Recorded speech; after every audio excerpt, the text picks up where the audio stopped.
नमस्कार, उत्तराखंड न्यूज देख रहे हैं आप। मैं हूं आपके साथ नेहा दुबे। उत्तराखंड की चारधाम यात्रा की शुरुआत होते ही पुलिस विभाग ने भी ऑपरेशन मर्यादा शुरू कर दिया है। ऑपरेशन मर्यादा के तहत सभी धामों में अमर्यादित कृत्य करने जैसे नशे का सेवन करने पर पुलिस विभाग की तरफ से लगातार कार्रवाई की जा रही है। डीजीपी अभिनव कुमार ने यात्रियों से यात्रा के दौरान मर्यादा बनाए रखने की अपील की है। साथ ही नियमों का उल्लंघन करने वालों पर पुलिस विभाग सख्त कार्रवाई भी करेगा, ऐसी चेतावनी भी दी जा रही है। डीजीपी की तरफ से ये चेतावनी दी गई है।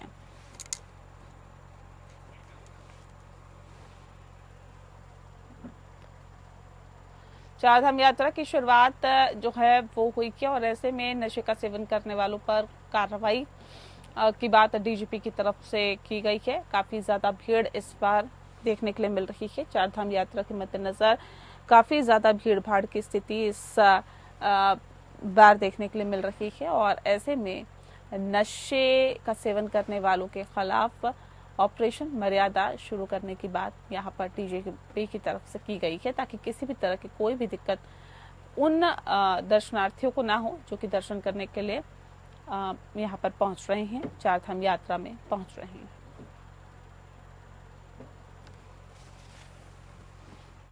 बारे में मैं तो यही कहना चाहूँगा कि मैं समझता हूँ कि जो हमारे चारों धाम हैं, हरिद्वार, ऋषिकेश, इनका धार्मिक महत्व जो है वो जग जाहिर है। इसमें मेरे ख्याल से देश का कोई शायद ऐसा नागरिक होगा जिन्हें इनके धार्मिक महत्व के बारे में मालूम ना हो। तो फिर भी यदि अगर कोई व्यक्ति इनकी धार्मिक मर्यादा जो यहाँ की से जुड़ी हुई आस्था है, भावनाएं हैं, उस मर्यादा का उल्लंघन करता है तो मैं उसको मतलब हमारी नज़र में ये एक अक्षम्य अपराध है और ये हमारे इस देवभूमि की जो भावनाएं हैं, जो इसकी एक कल्पना है, उसकी मर्यादा का उल्लंघन है और हम इसमें सख्त से सख्त कार्रवाई करें। मैं चाहूँगा कि हमारा तो अनुरोध यही रहेगा यहाँ पधारने वाले सभी नागरिकों से कि देखिए ये हम तो चाहेंगे कि आप स्वयं से ही अपने अंदर से ही सही भावना के साथ इस मर्यादा का सम्मान रखें और हमें ऐसी नौबत ही ना आए कि हमें इसमें कोई कार्रवाई करनी पड़े। अगली खबर का रुख करते हैं। वैसे तो उत्तराखंड पुलिस की नजर से अपराधियों का बचना लगभग नामुमकिन है। हालांकि अभी भी कई अनसुलझे मामले पुलिस विभाग की काबिलियत पर सवाल खड़े करने के काम करते हैं। आरोपियों को पकड़ने का एक मुख्य जरिया सीसीटीवी कैमरा भी माना जाता है। हालांकि सीसीटीवी कैमरे मात्र शहरी क्षेत्रों तक ही सीमित है। वहीं ADJ law and order AP Anshuman के मुताबिक उत्तराखंड के समस्त क्षेत्रों में सीसीटीवी कैमरे लगवाने का काम किया जाएगा और जो आरोपियों को पकड़ने में काफी मददगार साबित होगा।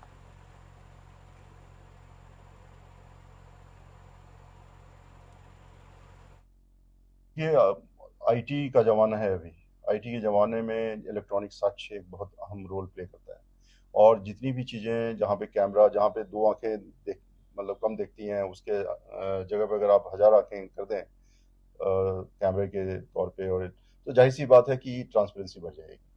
तो जितने भी आईटी इनेबल्ड सर्विसेज हैं उसका भी हम यूज़ करेंगे। जो भारतीय नागरिक सुरक्षा संहिता में जो प्रावधान किए गए हैं उसके तहत एक मैंडेटरीली हमें इलेक्ट्रॉनिक एविडेंस को लिफ्ट करना है सर्टेन केसेस में। तो ये सब आगे आने वाले टाइम में बहुत ही ज़्यादा सिस्टम को ट्रांसपेरेंट बनाएगी, ऐसा मेरा विश्वास है। उत्तराखंड के पहाड़ी क्षेत्रों में वनाग्नि की घटनाएं रुकने का नाम नहीं ले रही है, जबकि वन विभाग की तरफ से पुरजोर कोशिश करने की कोशिश की जा रही है और ऐसे में टिहरी जनपद के बालगंगा रेंज में वन क्षेत्राधिकारी प्रदीप चौहान की तरफ से लगातार वनों की अंदर लगी आग को लेकर सतर्क देखा जा रहा है। बता दें आपको कि जबकि स्थानीय लोगों और चारधाम यात्रियों को भी जागरूक कर रखे हैं। चमियाला के सेंदुल घनसाली चारधाम यात्रा मोटरमार्ग TH2 पर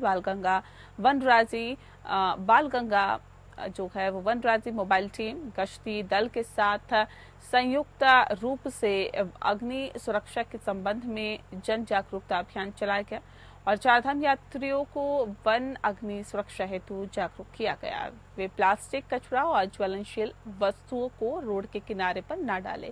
वहीं रेंज अधिकारी प्रदीप चौहान ने बताया है कि फरवरी से लगातार वनाग्नि की घटनाएं हो रही है, जबकि क्षेत्र में 9 क्रूज स्टेशन और 1 मोबाइल गश्त स्थापित की गई है। वहीं बालगंगा रेंज में अभी तक वनाग्नि की 11 घटनाएं रिपोर्ट हो चुकी है और वहीं जहां पर भी वनाग्नि की सूचना मिलती है उसे कंट्रोल किया जा रहा है, जबकि पहाड़ी और डंगर वाले क्षेत्रों में काफी दिक्कतों का सामना करना पड़ रहा है।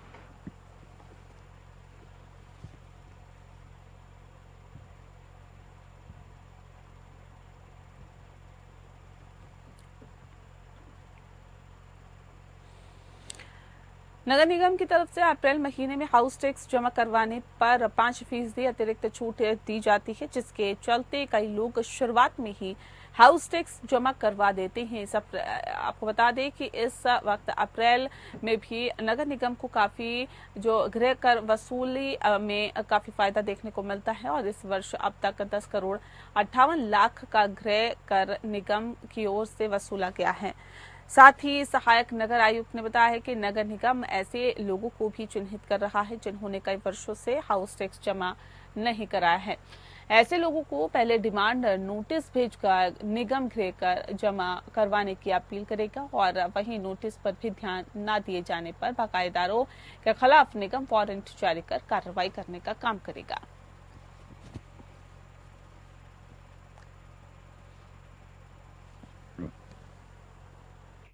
देखिए, जैसा विदित है कि अप्रैल माह में हम लोग 5% का अतिरिक्त छूट देते हैं, जिसका लाभ लेने के लिए सभी लाभार्थियों द्वारा, सभी भवन स्वामियों द्वारा अधिक से अधिक जमा कराया गया है हमारे यहाँ टैक्सेस।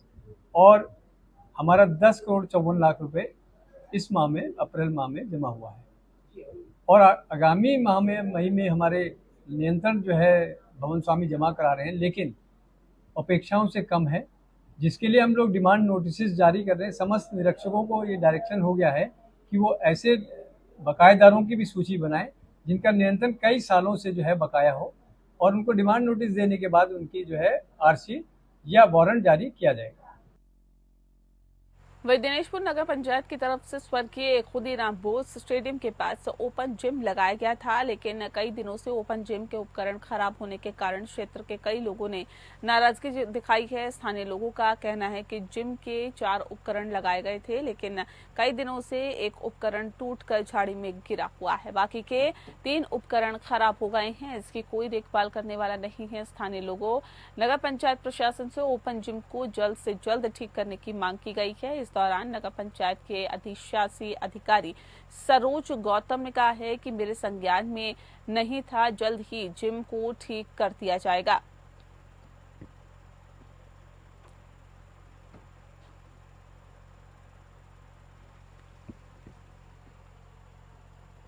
श्रीनगर में स्वीत गांव के अधिकतर परिवार अब भी जल जीवन मिशन योजना का लाभ नहीं ले पा रहे हैं। गांव में अधिकतर घरों में पेयजल कनेक्शन तो लगे हैं, लेकिन नल से एक बूंद का जल भी नहीं टपकता है। बताया भी जा रहा है कि ऐसे में जल संकट से जूझ रहे स्वीत ग्राम सभा के ग्रामीणों ने स्वयं ही गांव जल स्रोत का सहारा लेकर एक पेयजल लाइन गांव तक पहुंचाई है, लेकिन इस पेयजल लाइन से अब मटमैले पानी की आपूर्ति हो रही है। इससे गांव में जल संकट बना हुआ है।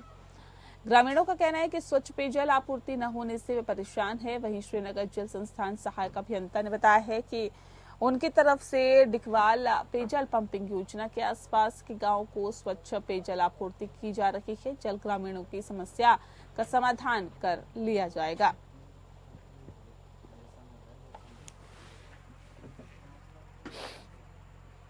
नैनीताल जिले के रामगढ़ मुक्तेश्वर का पूरा इलाका फल पट्टी के नाम से विख्यात है। इस पूरे इलाके में इस साल सेब, आड़ू, पुलम, खुमानी का उत्पादन कम होने के आसार नजर आ रहे हैं। फल सीजन की शुरुआत आड़ू से ही होती है और आड़ू रामगढ़ क्षेत्र में टूट कर बाजार में पहुंचना शुरू हो गए हैं। किसानों से बताया कि इस बार कम बारिश के कारण फल पर कोड़ नामक बीमारी उत्पन्न हो गई है और साथ ही आड़ू का साइज भी छोटा है। यहाँ स्थिति सेब, खुमानी, पुलम और नाशपाती में भी दिख रही है और मौसम की बेरुखी ने किसानों को प्रभावित किया है। थाना खटीमा की पुलिस की टीम की तरफ से इस्लाम नगर नई बस्ती फील्ड के पास बने खंडर से एक व्यक्ति समीर अंसारी को 7.06 ग्राम अवैध स्मैक के साथ गिरफ्तार कर कोतवाली खटीमा में मुकदमा पंजीकृत कराया गया। अशोक कुमार SSI खटीमा ने बताया है कि श्रीमान वरिष्ठ पुलिस अधीक्षक महोदय जनपद उधम सिंह नगर की तरफ से जनपद में अपराधों की रोकथाम, संदिग्ध और अभ्यस्त अपराधियों की गिरफ्तारी और अवैध शराब व अवैध मादक पदार्थों की बरामदगी के तहत चलाए जा रहे अभियान के क्रम में श्रीमान पुलिस अधीक्षक महोदय रुद्रपुर और श्रीमान पुलिस क्षेत्राधिकारी महोदय के निर्देशन में नशे के खिलाफ अभियान चलाया गया, जिसमें समीर अंसारी को 7.06 ग्राम अवैध स्मैक के साथ गिरफ्तार कर लिया, न्यायिक हिरासत में भेज दिया गया।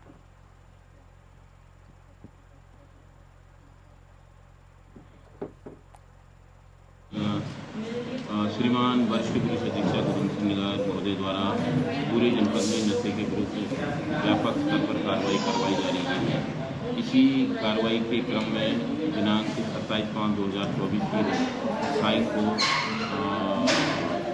चौकी प्रभारी प्रियांशु जोशी और उनकी टीम द्वारा अभियुक्त सलीम अंसारी पुत्र मोहम्मद नबी निवासी इस्लाम नगर खटीमा को 7.06 ग्राम अवैध स्मैक के साथ गिरफ्तार किया गया है। अभियुक्त के विरुद्ध एनडीपीएस एक्ट की धाराओं में मुकदमा पंजीकृत किया जा रहा है और अभियुक्त को जेल। उत्तराखंड में जैसे जैसे चारधाम यात्रा जोर पकड़ रही है, वैसे वैसे दुर्घटनाओं की संख्या में भी तेजी के साथ बढ़ोतरी हो रही है। ताजा मामला राष्ट्रीय राजमार्ग 58 पर कोडियाला के समीप यात्रियों से भरी बस के ब्रेक फेल हो गए हैं। चालक की सूझबूझ के साथ बस सड़क पर ही पलट गई, वरना बहुत बड़ा हादसा हो गया था। बता दें आपको कि घायलों को उपचार के लिए ऋषिकेश हॉस्पिटल के लिए भेज दिया गया और घटनास्थल पर पहुंची पुलिस ने बाकी सभी यात्रियों को ट्रक के माध्यम से ऋषिकेश भेजा। बस में कुल 28 लोग सवार थे और घटनाक्रम के अनुसार तेलंगाना से चारधाम यात्रा कर वापस अपने गृह राज्य जाने के दौरान बद्रीनाथ ऋषिकेश नेशनल हाईवे पर अचानक कोडियाला के समीप यात्रियों से भरी हुई बस के ब्रेक फेल हो गए, जिसके चलते पूरी बस में चीख पुकार मच गई। जैसे तैसे वाहन चालक ने किसी तरह से बस पर काबू पाया, लेकिन तब भी बस बीच सड़क पर ही पलट गई थी। इससे बस में सवार 28 यात्रियों में से 6 यात्री घायल हो गए और सभी घायल यात्री तेलंगाना के वारंगल के बताए जा रहे हैं।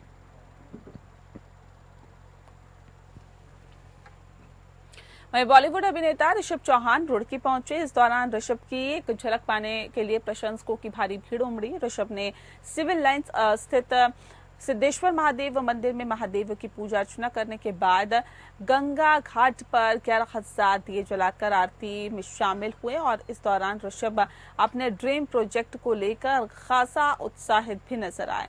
आपको बता दें कि रुड़की निवासी बॉलीवुड अभिनेता ऋषभ चौहान लंबे समय से रुड़की पहुंचे हैं। लंबे समय बाद वो यहां पर आए हैं और ऋषभ चौहान की 2019 में मरने पर भी 2 यारों नाम से फिल्म आई थी। बता दें आपको कि जिसमें उन्होंने कृष्णा अभिषेक और कश्मीरा शाह के साथ अभिनय किया था।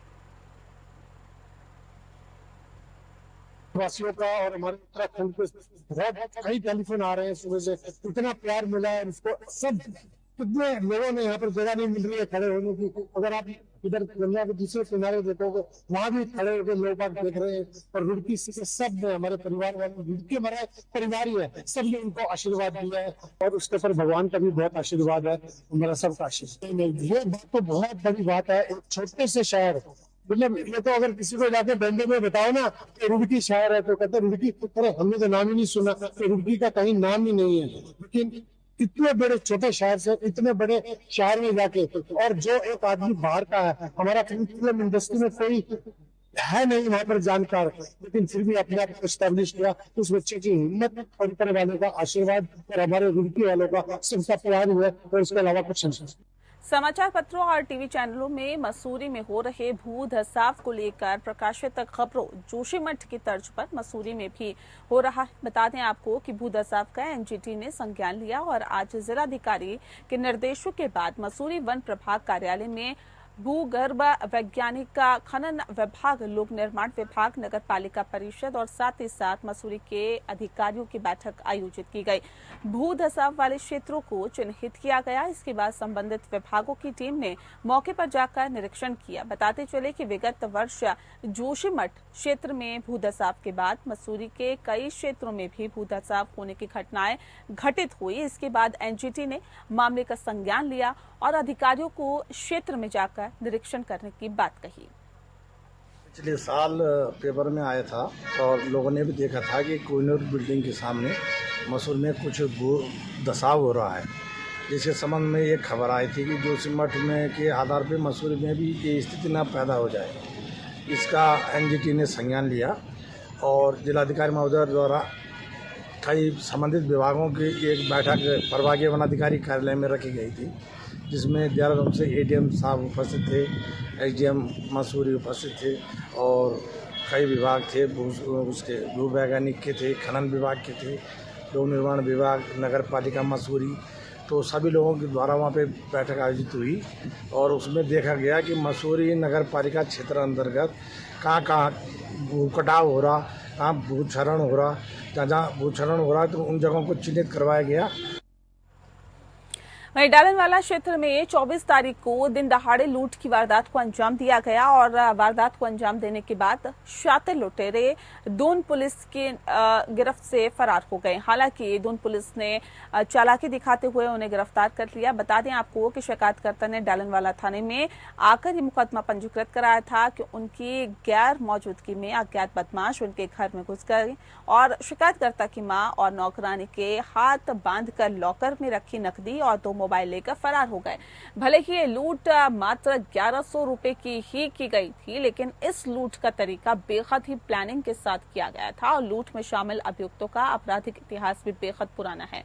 लूट और कत्ल के इल्जाम में पहले से ही आरोपी दिल्ली में वांछित चल रहे थे।